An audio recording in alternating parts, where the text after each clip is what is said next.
Hey sir, my name is Kurt Mendik and Cuenca, and I am from Section Boykin. So, there are three types of parasites. First is the protozoa, next is the helminths, or also known as the parasitic worms, and last is the ectoparasites. So, first is the protozoa.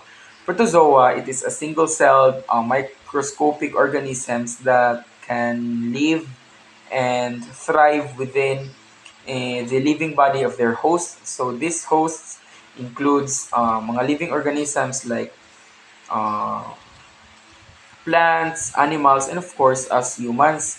So microscopic meaning it can only be seen through microscope. So di natin siya makita with our eyes kay di na siya visible sa atong mga mata lang sa atong mga mata. We need to use tools para makita ni siya just like microscope. So there are ways on how we can get this kind of parasite. First is exposure of infected nga organism like infected plants, infected animals, and infected nga humans.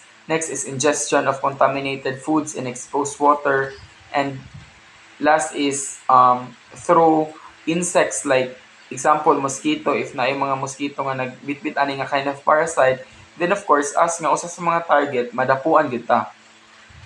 So, again, if there's a way on how to get this kind of parasite, there are also ways on how to prevent diseases caused by this parasite. So, it is usa sa mga important nga prevention is to always wash our hands properly before and after we eat since usa sa mga makatransmit ani is mapasahan ani nga parasite is kanang mga contaminated nga foods, mga exposed nga foods. So it is very important to always wash our hands every like if kuan mahimo every hour like kung sa atong buhaton i-wash yun nato tong hands. And next is to make sure nga tanan ang ato ang gipangkaon is limpyo.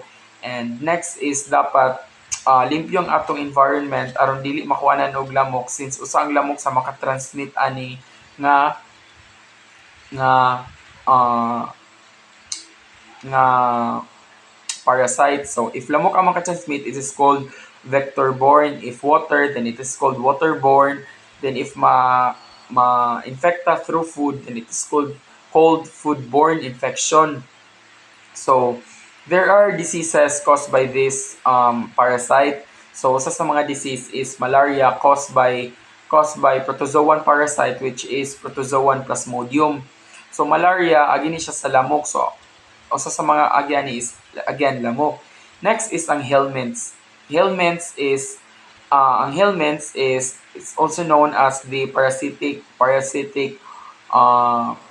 worm. So its shape is cylindrical just like sa worm or worm jud siya pero the difference lang ani nila sa protozoa is ang helminths just like ang helminths kay there are parasites nga makita sa microscope and there are parasites po makita sa ato ang mata.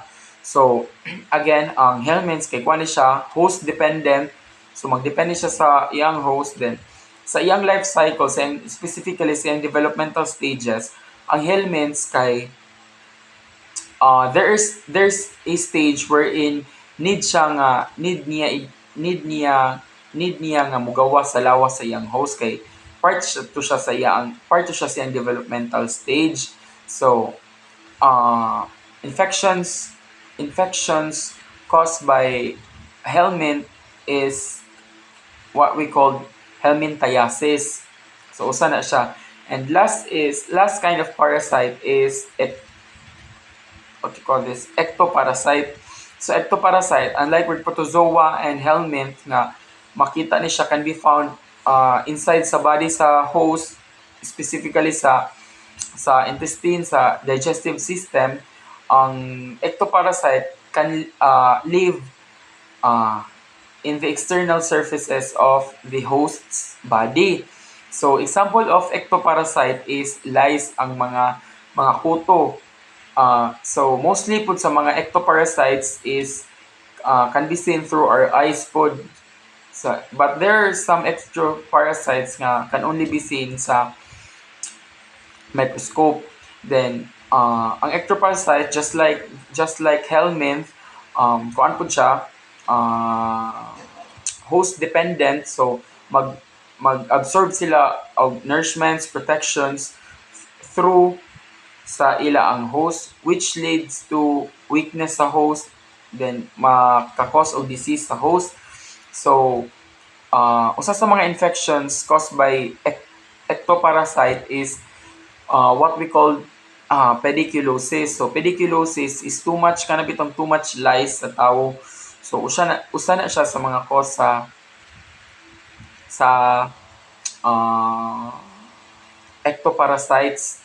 So again, there are three kinds of parasites, which are the protozoa, the ectoparasite, and the helminth. And the best way on how to prevent this parasite is to wash our hands and be hygienic. So that's it. Thank you, sir.